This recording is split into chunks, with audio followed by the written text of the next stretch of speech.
Bienvenue à tous, nous sommes le jeudi 11 janvier, il est 9 heures et c'est l'heure de Bonjour CAC 40 et DAX 30.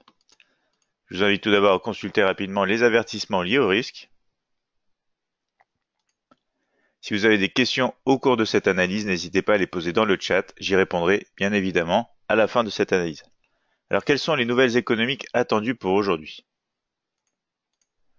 Alors on va voir que sur les coups de 10 heures, on a une nouvelle économique intéressante sur notre calendrier économique en provenance de l'Allemagne, avec notamment donc la croissance du PIB. C'est une donnée économique qui va pouvoir potentiellement donner du mouvement au DAX 30, bien entendu. On aura aussi donc à 10 heures toujours, mais cette fois du côté donc italien, les ventes au détail. On retrouve ensuite des données toujours sur la zone euro, avec à 11 heures la production industrielle de la zone euro au niveau mensuel et annuel. Il faudra ensuite attendre 13h30, toujours pour la zone euro, avec les comptes de la réunion de la politique monétaire de la BCE. 14h30, on aura des données sur le Canada avec les indices des prix au logement neuf en mode annuel et mensuel. On retrouvera toujours donc à 14h30 du côté des États-Unis, cette fois l'indice PPI. Et ce sera majoritairement tout pour donc la séance de cet après-midi. On aura juste à 20h, toujours aux États-Unis, la déclaration mensuelle des budgets. Donc une matinée un peu plus intéressante du côté de la zone euro, notamment avec les données en provenance donc de la zone euro et, comme je vous l'ai dit, de l'Allemagne à 10 heures à surveiller. On va voir ce que ça donne sur le DAX. Donc on va passer maintenant aux supports et résistances attendus sur la journée. On démarre avec les indices européens. On a un CAC 40 qui observe un premier support sur les 5510. On aura aussi les 5490 et 5465. Les résistances, quant à elles, démarrent sur le niveau des 5535, 5550 et 5565. Donc des niveaux assez proches à surveiller. Sur le DAX 30, on a des supports sur les 13280, 13190 et niveau clé des 13100. On observe des résistances à partir des 13 330, 13 400 niveau important et 13 480. Pardon. Le FTSE 100, l'indice britannique, on a des supports dès les niveaux des 7730, 7715 et 7690. Les résistances seront présentes à partir des 7750, 7765 et 7780. Sur le marché américain, donc avec le Dow Jones 30, on observe des premiers soutiens sur les 25 380, 25 250 et 25 160. Les résistances démarrent sur les niveaux des 25 470, 25 550 et 25 660. Le Nasdaq, quant à lui, observe des premiers supports à partir des 6 665, 6 000, niveau important, 6 575. Les résistances démarrent à partir des 6 730, 6 790 et 6 850. Pour les matières premières, on démarre avec l'or et un support sur les 1315, 1310, 1305. Les résistances seront à partir des niveaux des 1320, 1325, 1330. Quant au pétrole, on observe un premier support sur les 63,25 suivi par les 62,40 ainsi que les 61,60. Des résistances sur le niveau clé des 64, 64,80 et 65,60. Pour le Forex, avec la paire Euro-USD, on retrouve le premier support des 1,1920. On aura ensuite les 1,1880, niveau aussi important, et les 1,1830. Les résistances démarrent sur les 1,1960, 1,20, donc niveau psychologique et niveau clé, ainsi que les 1,2025. On passe à la crypto-monnaie du jour, c'est encore cette fois-ci donc l'ETH-USD, l'Ethereum, avec un support sur les 1172, 1070 et le niveau psychologique des 1000. On aura des résistances à partir des 1250, 1350 et 1440. On va maintenant passer sur les graphiques de trading MetaTrader 5. Donc on se retrouve sur la plateforme Annual Market MetaTrader 5 avec notre outil ici, le mini terminal de MetaTrader 5 édition suprême. On est sur un graphique ici, donc H4 sur le CAC, on retrouve une tendance haussière, momentum et force positive. Les derniers points hauts maintenant sont créés juste ici. On est entre donc ces points hauts et ces points bas. On est en train de rebondir légèrement au-dessus donc du milieu de ce range. On va voir en M30 donc nos niveaux de structure. Donc ici, on a une cassure de la zone des 5510. Donc maintenant, c'était anciennement une résistance, ça devient maintenant donc un support. On a un scénario donc haussier favorable attendu en direction des 5535. Ici, on a un gap donc qu'on retrouve à l'ouverture. On n'a pas réussi à clôturer directement au-dessus. Le deuxième bâtonnet ici, M30, a réussi à clôturer au-dessus. Et maintenant, on voit donc un élan haussier sur le CAC sur ce graphique M30, graphique qui est pour le moment ici encore en tendance baissière, momentum et force positive. Néanmoins, on casse aussi ici les derniers points en accord avec les 5510. On casse notamment donc cette oblique.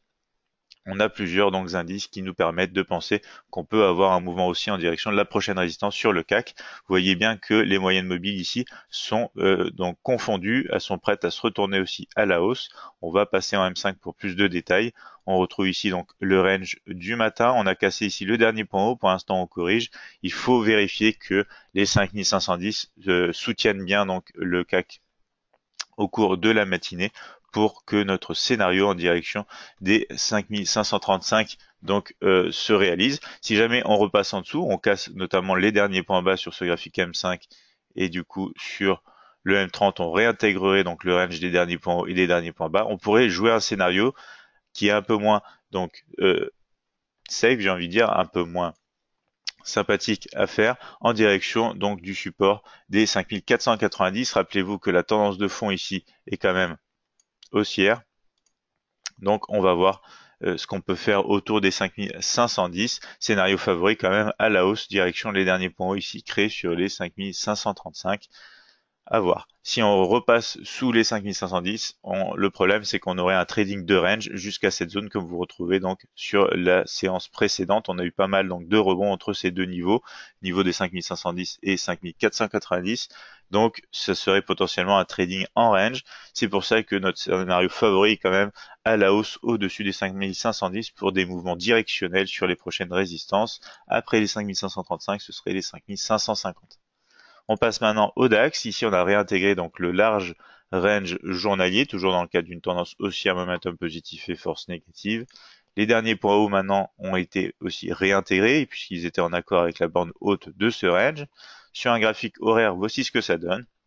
On est en négociation autour des 13 285 qui était donc jusqu'à il y a peu de temps donc support. Maintenant, si on arrive à clôturer en dessous, il nous faudrait une confirmation bien entendu sous ces niveaux aussi, donc des 13 262, les derniers points bas sur ce graphique horaire, dans un graphique horaire en tendance baissière, momentum et force positive, pour trouver donc des scénarios comme ceci intéressants en poursuite vers les 13 190, niveau important donc dans ce range journalier. Ici, on voit que pour l'instant, ça pousse à la baisse. Vous voyez ici que j'ai dessiné notamment donc une oblique baissière. Si on a une cassure de cette oblique, notamment donc des 13 330, 13 340, qui est une zone importante comme on l'a mentionné dans nos vidéos précédentes, on pourrait avoir un scénario aussi direction à nouveau les 13 400. Pour l'instant, c'est pas le cas. Pour l'instant, on va voir ce qui se passe sur les 13 285, soit scénario baissier, soit scénario en range jusqu'à la cassure de cette oblique. Et à ce moment-là, si on a pas mal de mouvements, on pourrait même aller retester le borne haut de ce range, même si ce n'est pas le scénario le plus sûr à faire. On va surveiller ce qui se passe donc sur le DAX. On va notamment se retrouver cet après-midi donc pour une séance de trading en direct au cours de la séance de bourse américaine et on tradera donc le DAX. On verra ce qui se passe par rapport à ce type de scénario. Donc si je passe en M15 pour avoir un peu plus de détails, vous voyez ici, on a déjà cassé les derniers points hauts à la hausse. Maintenant, on essaie de casser les derniers points bas. Donc, on pourrait avoir ici, avec donc cette oblique, une cassure des derniers points bas, une cassure de cette oblique, tout ça sous le niveau des 13 285. Si on a une confirmation, on pourrait avoir un mouvement donc au cours de la matinée plutôt baissier ici sur le DAX 30. On va passer au FTSE maintenant. Donc marché fortement en hausse, momentum et force positive. Les derniers points hauts sont cassés maintenant depuis un moment. En graphique horaire, voici ce que ça donne. On est en train de casser la résistance des 7550, donc direction les 7500, pardon, 7765. Donc on a cassé ici les derniers points hauts, on a cassé cette résistance. Donc on avait vu ici la formation d'un triangle d'indécision cassé à la hausse comme attendu. Maintenant, la poursuite se fait très rapidement, apparemment, donc directement sur la prochaine résistance à surveiller. Donc si on repasse sous ce niveau, ça va être un trading en range comme on peut retrouver dans cette zone. Donc c'est pas le scénario favori. Pour l'instant, ce qui est intéressant, c'est d'exploiter la hausse dans un marché en forte tendance haussière comme le FTSE 100, dans un graphique horaire ici aussi en tendance haussière, momentum et force positive. Donc le Dow Jones 30, on est toujours en dehors de ce canal haussier en forte tendance haussière, momentum et force positive. Les derniers points hauts sont maintenant assez loin.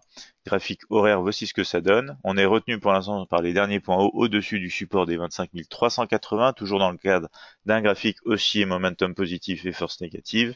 Donc le scénario attendu, c'est une poursuite sur la résistance des 25 490. Pardon, 470. En revanche, si on a une cassure donc et un retour sous les 25 380, cassure des derniers points bas ici identifiés par le mini terminal, donc sur les 25 355, on pourrait avoir un scénario de correction et de retour de trading range puisqu'on retrouve ici, comme vous le voyez, donc des tests à chaque fois multiples du support des 25 250. Donc ce serait un range potentiel. Donc si jamais on continue et qu'on repasse donc ici en dessous, on va remettre en rouge ici la flèche, comme ceci. Voilà, si on repasse en dessous, potentiel training de range, réintégration, donc des scénarios, mais il faut être un peu plus prudent, il faut savoir que ce serait potentiellement un range. C'est pour ça qu'on bénéficie donc peut-être d'un scénario ici avec la cassure notamment de cet oblique, scénario haussier attendu en direction des 25 470 idéalement. Donc peut-être que ce sera aussi au cours de cet après-midi, à voir donc dans la séance de cet après-midi. Sur le Nasdaq 100, on est au-dessus de notre canal haussier aussi journalier, forte tendance haussière, momentum et force positive. Les derniers points hauts se situent juste ici avec le niveau clé des 6500 en graphique horaire. On a donc eu hier une cassure de ce triangle d'indécision à la baisse pour venir tester la borne haute du canal haussier journalier. On a vite rebondi dessus. Retour sur les 6665. Maintenant, on est en train de passer au-dessus. On peut donc même voir la cassure ici, donc d'une oblique qui nous permet d'avoir une confirmation au-dessus pour un rebond, donc au-dessus des 6665, direction les 6730 avec pour niveau intermédiaire, bien sûr, le dernier point haut ici avec cette formation d'un petit double sommet double top ici sur les donc 6695, donc quasiment le niveau psychologique, hein. Faites attention aux 6700 et 6690 ici sur la progression haussière. D'ailleurs, on va mettre un trait ici pour s'en rappeler. Voilà. De faire attention à ce niveau, on pourrait avoir des rebonds positifs aussi au-dessus, donc sur un graphique aussi ici horaire, en hausse, momentum et force positive. Donc voici le scénario attendu. Dans un premier temps, on se rendrait sur les niveaux clés qui correspondent donc au double top d'ici.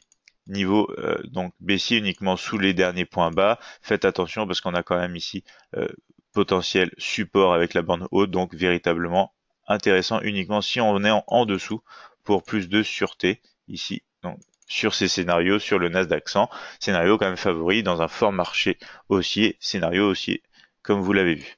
On passe à l'or ici, vous allez voir qu'on a peut-être aussi la formation d'un double top qui s'est créé donc sur l'or. Graphique journalier quand même pour le moment encore haussier, momentum et force positive. Les derniers poids hauts maintenant sont inscrits dans cette zone que l'on va retrouver sur le graphique horaire. Donc on va passer vite fait sur le graphique H4. Vous retrouvez donc ici la formation d'un double sommet comme je vous l'ai dit. Donc si on a une cassure ici des derniers points bas, on pourrait avoir le mouvement correctif attendu dans une forte tendance haussière. Mouvement correctif bien évidemment baissier. On passe en graphique ici horaire. On retrouve donc nos zones de structure. On est en négociation entre les 1315 et les 1320. Ici, on retrouve le scénario d'hier avec la cassure de cette oblique en rebond sur les 1310 après avoir créé un triple bas. On a eu ce mouvement. Il est même venu donc casser donc les 1315, 1320 et toucher les 1325. Maintenant, on corrige. Donc, si on poursuit à la hausse ici, on peut avoir aussi une cassure, la cassure donc d'une oblique, cassure d'un petit double sommet ici aussi. On pourrait se diriger dans un premier temps sur les 1325, ce qui annulerait donc très probablement cette formation H4 d'un double sommet, et on pourrait donc poursuivre à la hausse. En revanche, si on poursuit à la baisse, si on casse notamment les 1315, attention au niveau donc, des 1310 qui, comme vous le voyez ici, a joué un fort rôle et donc de support. Rôle que on peut retrouver légèrement ici avec les rejets donc de ces bâtonnets. Donc soyez vigilants il faudrait véritablement donc des négociations sous ce niveau de support, direction les 1305-1300 pour avoir donc un peu plus d'espace à exploiter, puisque ici ce sont des niveaux, donc notamment pour les 1305 un peu moins importants que les 1310, on pourrait peut-être aller sur les 1300. Pour l'instant, on va voir ce qui se passe. Si on casse les derniers points hauts, si on casse les 1320, on a un scénario potentiel en direction des 1325 avant d'atteindre peut-être les 1330. On passe au pétrole maintenant, donc cassure des 58,80 depuis un moment à la sortie de ce triangle à décision, fort tendance haussière momentum et force positive. Les derniers points hauts sont cassés ici, le graphique horaire nous présente un triangle d'indécision prêt à être cassé. Il nous faut une petite confirmation des derniers points hauts ici en direction donc de la prochaine résistance comme ceci. Résistance des 64,00. On a des négociations à la baisse possibles, donc en cas de cassure baissière du triangle d'indécision sous le support des 63,25 en direction des 62,40. Soyez quand même vigilants parce qu'ici, si on regarde le graphique H4, on voit la formation d'une ligne de tendance, donc ici haussière, ligne de tendance haussière qui pourrait jouer le rôle de support si jamais on a un scénario baissier. Donc soyez vigilants en attente d'une cassure d'un scénario aussi au-dessus des 63,60 sur le pétrole. On passe au Forex avec la paire Euro-USD. Vous retrouvez donc l'Euro-USD à la sortie de ce triangle d'indécision sur un graphique journalier, forte tendance haussière et momentum et force positive. Les derniers points hauts sont maintenant inscrits ici. On est en négociation légèrement sous donc le milieu du range entre le dernier point bas et le dernier point haut. Graphique horaire, on va voir ici donc que on a eu, voilà, comme ceci, on a eu la cassure de notre oblique attendue sur le niveau des 1,1920, fort rebond jusqu'à la zone de structure et niveau clé des 1,20. On est quand même dans un graphique horaire encore baissier, momentum et force négative. Donc ici, on va attendre une fois de plus le même scénario, la cassure d'une oblique. Ici, en accord avec la zone des 1,1960, on va peut-être avoir un retour sur les 1,1920 pour un rebond potentiel. D'ici là, le seul scénario attendu, c'est une poursuite à la baisse, étant donné donc le contexte, la cassure des derniers points bas sur ce graphique horaire ici, et du coup, cette oblique baissière qui est maintenue et qui contient le prix. Donc, pour l'instant, on va sûrement se rendre à nouveau sur les 1,1920. Si on a une cassure sous les 1,1920, on a donc un mouvement potentiel correctif encore baissier dans une forte tendance haussière de fond en direction des 1,1880. Sinon, on observera potentiellement sur un graphique un peu plus grand comme le H4 par exemple, un rebond potentiel sur les 1,1920 et une formation d'un double bas, ce qui pourrait nous relancer dans la tendance de fond à la hausse et ce qui pourrait être un scénario intéressant. On passe à la crypto-monnaie du jour, le THUSD, donc en forte tendance haussière, momentum et force positive sur ce graphique journalier. Les derniers points hauts sont maintenant très loin. Le graphique horaire, voici ce qu'on a. Donc on avait une zone potentielle de rebond sur les 1225 et 1250. On a rebondi, donc ici on va zoomer un petit peu. On va enlever ça. Donc on a rebondi une première fois ici, positivement, on n'a pas réussi à atteindre les 1350. On est revenu tester ici une fois cette zone, on a rebondi légèrement, donc ça nous montre bien qu'il y a plusieurs participants au marché qui regardent aussi cette zone. On n'a pas réussi donc à atteindre donc non plus les 1350, on a atteint le dernier point haut exactement sur les 1321 et on est revenu tester cette zone qu'on a franchi directement. Maintenant on est en train de tester la zone des 1160, 1170.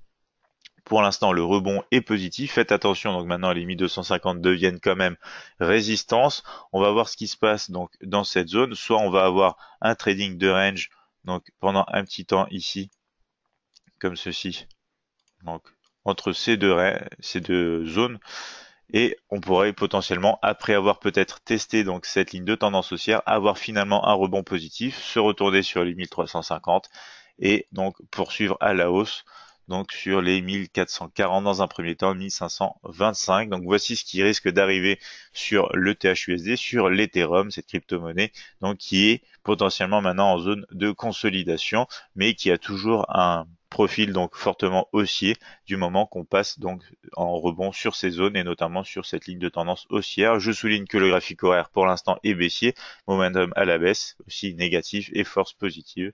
Donc voici les scénarios sur la crypto-monnaie Ethereum pour aujourd'hui. Donc je vois que nous n'avons pas de questions. Voici pour cette analyse matinale. Je vous invite à nous retrouver dès demain à 9 heures pour un nouvel épisode de Bonjour CAC 40 et DAX 30. Et si c'est pas déjà le cas, vous pouvez vous abonner à notre chaîne YouTube ou découvrir notre site internet. Rendez-vous sur admiralmarkets.fr. Merci à tous et bonne journée de trading.